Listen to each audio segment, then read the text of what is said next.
All right, you have a large list of people in Excel and you want to find just the ones who have a specific job title. But the problem is, the titles you have to search are a complete mess.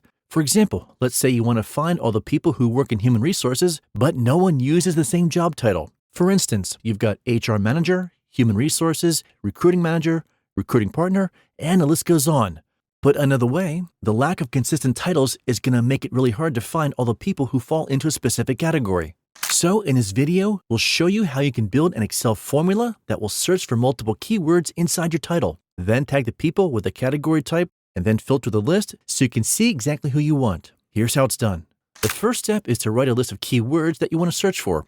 In our case, you want to find all the people who work in human resources, so you'll make a list something like this: human resource manager, HR generalist, HR business partner, HR coordinator, people operations manager, and so on. The point is, the longer the list and more detailed, the better. After that's complete, the next step is to build a formula using the if-s, search, and ISNUMBER functions.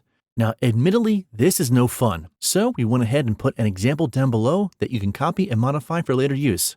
But it's also worth taking a moment to explain how it works so you understand. We'll start with the if-s function, because it lets us look for variations of our titles and eventually assigns them to the category we want. The search function looks for keywords. In this case, it's our titles. If it finds it, the search function then returns a number showing the starting position of that word.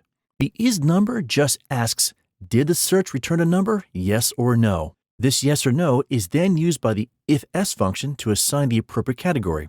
Put another way, using the ISNUMBER and search together says, does this title mention HR, yes or no? If the answer is yes, the if-s function tells us the person works in HR. If no, the if-s function labels the person as not being in HR.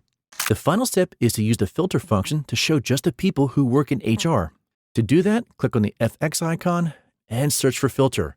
Now, for the array, you want to select the entire list. And for the include row portion, have Excel look in your HR non-HR column, which in this case is column E, and then tell it to show us only the people who work in HR, making sure to put the HR in quotes. And that'll take care of your pesky title searches. All right, since you made it this far, here's some bonus tips. You want to keep in mind, each keyword needs its own ISNUMBER and search line inside the if-s function, or else Excel won't check for it. Next, the if-s can go up to 127 levels of testing. So what that means is you can build a really long list of keywords to make sure you find everyone you want. And there you go. Thanks for watching. Feel free to leave your comments below. We're always happy with a like and a sub as well. Now, here's another video for you.